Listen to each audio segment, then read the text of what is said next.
High மக்களே, 5வது நாளாக juicy Lime cabbage sweet corn salad தான் பார்க்க போகிறோம். வாங்க எப்படி செய்யுதுன்னு பார்த்தலாம். நான் பேனில் தண்ணி ஊற்றி ஒரு ஸ்வீட் கார்ன் வேக வச்சு எடுத்துக்கலாம். இன்னொரு பேனில் தண்ணி நல்லா கொதிக்க வச்சுக்கோங்க. அதுக்கப்புறமா கட் பண்ண கேபேஜை வந்து அந்த தண்ணியில் போட்டு ஒரு 30 செகண்ட் வேக வச்சு எடுத்தால் போதும். பிளான்ச் பண்ணால் போதும்.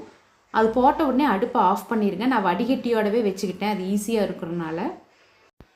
இப்படி 30 செகண்ட் நல்லா வெந்து வந்ததுக்கப்புறமா இன்னொரு பவுலில் தண்ணி நிறைய ஊற்றி அதில் ஐஸ் க்யூப்ஸ் போட்டு அதில் ஒரு 30 செகண்ட் நல்லா வாஷ் பண்ணி எடுத்துக்கலாம். இந்த மாதிரி பண்ணும்போது முட்டைக்கோஸோட டெக்ஸ்சர் வந்து ரொம்ப சாஃப்டாகவும் இருக்கும் சாலட்டில் சாப்பிடும்போது. இதுக்கப்புறம் வடிகட்டினதுக்கப்புறம் இன்னொரு பவுலில் போட்டுக்குங்க. கேரட் துருவியது அதோட சேர்த்திக்கலாம். ஸ்வீட் கார்ன் வேக வச்சதையும் சேர்த்திக்கலாம். சாத்துக்குடி வந்து உள்ளே இருக்கிற பல்ப்பு மட்டும் எடுத்திருக்கேன், அது கட் பண்ணி அது உள்ளே போட்டுக்கலாம். பிளாக் சால்ட் இல்லைன்னா சாதா சால்ட் சேர்த்திக்குங்க. பெப்பர் அவங்கவுங்க காரத்துக்கேற்ப சேர்த்திக்கலாம்.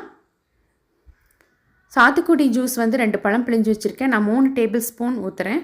உங்களுக்கு தேவைப்பட்டால் எல்லா ஜூஸையுமே நீங்கள் ஊற்றி ஜூஸியாக அந்த சாலடை சாப்பிட்லாம். அவ்வளோதாங்க, மிக்ஸ் பண்ணி சாப்பிட வேண்டியதான். நான் சர்வ் பண்ணும்போது எல்லா ஜூஸையுமே ஊற்றி தான் சாப்பிட்டேன். ரொம்பவே நல்லா இருந்தது. அவ்வளோதாங்க, சூப்பரான juicy Lime cabbage sweet corn salad ready ஆயிடுச்சு.